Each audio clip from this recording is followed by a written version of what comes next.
I want to introduce you to our next guest who can explain something.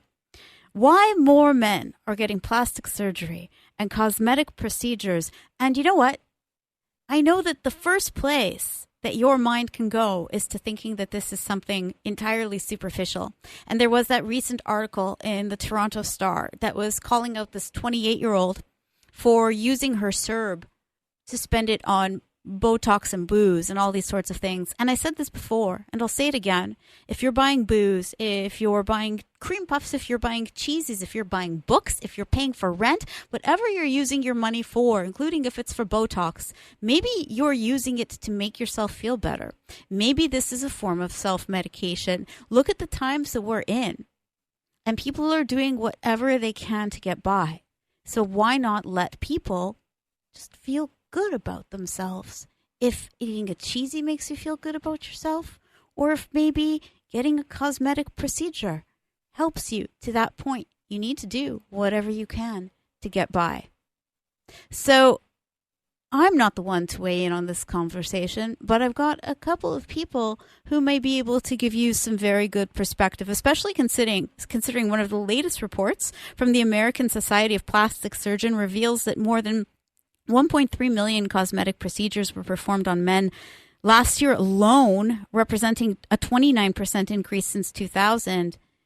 I don't know the numbers in Canada, but I know who might be able to give you some anecdotal advice, at least on that, from Chrysalis Rejuvenation Clinic. We have Dr. Bernie Lalande. Good morning, sir. Good morning to you. Oh, I like how effervescent you sound, and that's the first time I've used that word in a very long time. That's because I just played tennis. Oh, well, there you go. So everybody get out and play tennis because it will make you feel effervescent. And also with us right now, he is a comedian and cosmetic procedure spokesperson because he speaks loudly about this when most people remain silent. Jesse Reynolds, good morning, sir.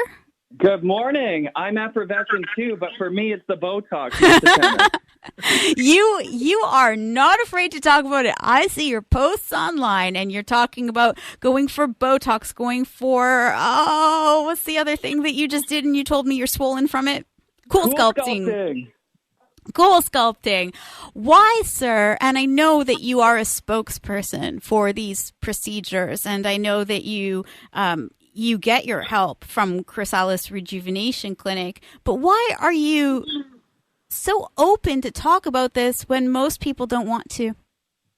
Well, you really hit it well at the beginning, Dahlia, when you were setting this up, because I can't stand this idea that physical beauty or physical well-being should be independent from your mental health. And I feel like over the past couple of years, we're finally realizing that health is health, whether it's external, internal, it all plays a part in being a whole, healthy, happy person. And I'm so glad to have conversations like this because it removes that idea that what you look like shouldn't have any impact on your happiness or how you feel on the inside. And of course it does, because when you look good, you feel good. Well, you know what? Even during the pandemic, when I wasn't going anywhere and I wasn't doing anything, I wasn't going to completely ignore everything about my appearance. And I realized, I'm doing these things for myself. I'm not doing this for somebody else when I'm taking care of myself inwardly and outwardly. Absolutely. And, healthy skin is beautiful skin. And a lot of the time people look at procedures that Chrysalis offers or, skin procedures in general, and they look at them superficially. But a lot of the time you're improving the quality and the actual health of your skin. And a byproduct of that is it looks good. So why not? Oh, my God. Masks are not helping my skin in any way whatsoever. I will tell you that right now. It's very interesting because, people wearing masks all the time, you think, well, why would they bother having Botox or fillers or any other procedures that are offered in a cosmetic clinic? But the reason is that the majority of people that come in, it's because they want to look good for themselves. They don't want to look good for their partners or their co-workers or anything like that. And when I interview people before I start doing anything, I want to make sure that they're doing this for the right reasons. If they're trying to look 20 years younger to impress somebody, it's probably the wrong reason. You want to just look good for yourself. And I think as Jesse was saying, when you look in the mirror and you look good, you feel good. It's just that simple. My sister many years ago phoned me up and said, I'm feeling low. What can you do? I said, well, come on in. We'll do a few little things. We did a little bit of Botox. She phones me 3 or 4 days later and said, you know what? I wasn't feeling different, but I looked in the mirror and I looked great. And I thought that made me feel better again, So I think there's a direct correlation between what you see in the mirror and how you feel as a person. Happier. No, it's not for everyone. You don't have to do this, but for the people that want to do it, I think it's a very good thing to do. And I really wonder, I want to get to the upswing in men and procedures, but I also really wonder how the pandemic has affected people, especially when your services were shut down. And, like I said at the beginning, I wonder if this is to an extent a form of self-medication when people are getting certain procedures because it makes them feel better, right? And they don't have somewhere else to turn. So if you're shut down and people need your services, what did you notice over the pandemic with your clients, Dr. Lalande? Well, all the cosmetic clinics were shut down, and we only opened up after phase 3. We entered into phase 3 in Ontario, so that was about the beginning of June, I guess. So we were closed down for 2.5 months. Which was tough. I mean, we had patients phoning and said, can you do curbside Botox for me? Guilty. Jesse Reynolds. You could have just said his name, Dr. Lalande. Yeah. and it just highlights the point is that, people were not seeing other people. These are people that were doing it for themselves because they were stuck at home like I was and you were probably as well. And so we look in the mirror from time to time, and we didn't like what we saw. So when we reopened, it was like opening the floodgates. We were just inundated with clients and our regular patients. Were they thankful to you in a different way than usual? I don't know. Ask Jesse. Jesse, when you returned, how thankful were you to Dr. Lalande? Oh my God! Just ask him how big the muffin basket was. But it's still in the mail, Dr. Lalande. I guess mine is too, right, Jesse? Of course, Dahlia. But when you talk about the pandemic, one of the byproducts from Botox that was a happy surprise for me is I get it in between my eyebrows. I call that the 11s, where you have that furrow. Yeah. And after I got it there, you can't move that muscle anymore. So I don't know if you're like me, but there's been times where I'm stressed in my life and you wake up in the middle of the night or the morning and you're furrowing your brow. And when you have Botox, you physically can't do that. And so you don't feel as stressed because you can't tense that stress muscle. It's like this magic wand that just makes everything better, I'm telling you. Fozzie Bear's a pretty magical wand, too, and I wake up yes, with him. He is. So I'm pretty lucky like that. Dr. Lalande, I also wonder, when we talk about this upswing in men, because the reports that keep coming in are saying more and more men are getting this. What are you noticing? Well, there's no doubt that the male population of our clients has increased over the last couple of years. We've always had a pretty good percentage, but the last few years are definitely greater. And I don't know why that is. I think men, they just said, well, I had a 75-year-old man a few years ago. He came in, and very attractive man.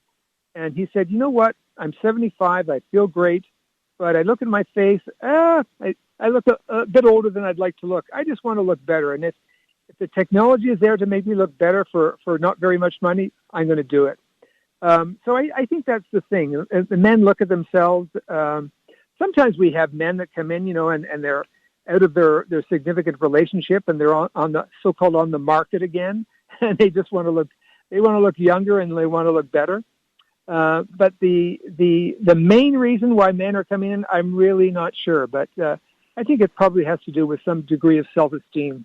Jesse, you're entirely open. I mean, you share pictures, you share updates, you share what's next, you share what's happened, you share what you want. How do people react to how open you are about your cosmetic procedures? Well, it's mixed, as you'd imagine. Some people, there's a lot of people, it's funny, most of the inquiries I get in my DMs are people that don't comment and don't like the post. So it's people that are curious, but maybe don't want to, show publicly that they have questions. And that's the beauty of why we do this. But some people say, if someone says, oh, Jesse looks good, they'll say, oh, well, you see all the work he has done. Well, I'll say, well, go get all the same work and see if you look as good. Beep, So I just don't think Thank you for censoring yourself. But there's no shame in admitting we get help. We all dye our hair. I don't know because I'm too young. Was there ever a time where dyeing your hair was, a faux pas? I've been dyeing my hair since I was 15, I think.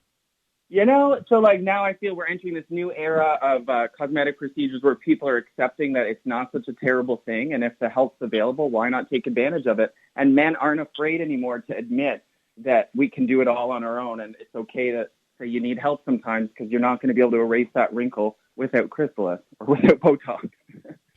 So now, yes, sir. Sorry, I just wanted to interject too that, there's some procedures that are more common in men than in women. For instance, PRP injections for hair regrowth is extremely common in the male population. And I'm sure that most of our PRP procedures for hair regrowth is probably 80% male population and 20% female. So there are certain things that are definitely more common for men than women. And I think once you get introduced to something like that, you realize, oh, well, I guess there's other things that I can do as well, that make me look a bit fresher or younger or more relaxed, whatever.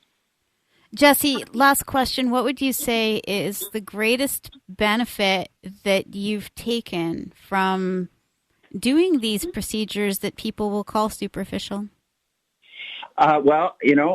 You may be wanting a funny answer, but the truth is, in working with Chrysalis, they actually spotted a precancerous lesion on my nose that I had.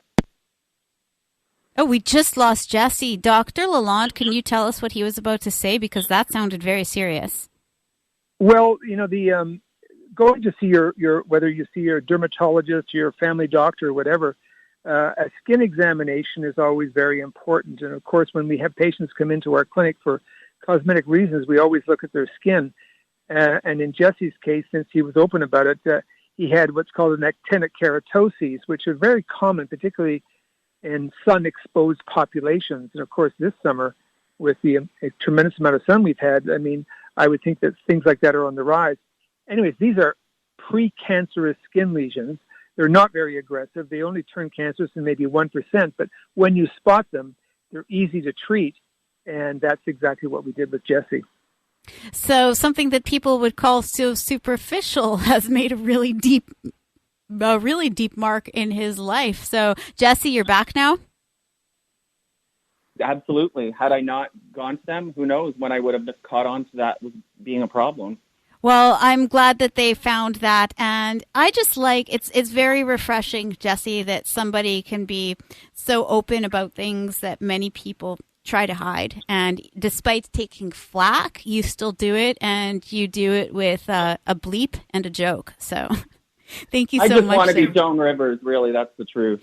Oh, don't we all? Don't we all? Just with me, I just want to have her comedic ability, but that's all about what I need from her. Maybe I think she was probably a couple inches taller than me, so I would take that too. Dr. And Bernie, that apartment in New York.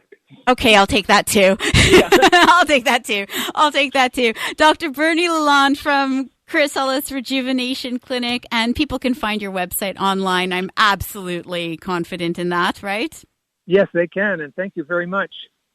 And Jesse Reynolds, you can find every single one of his updates on Instagram. He will keep you posted on every single procedure, the before, the after, the during, what's to come, and he doesn't give a bleep about it.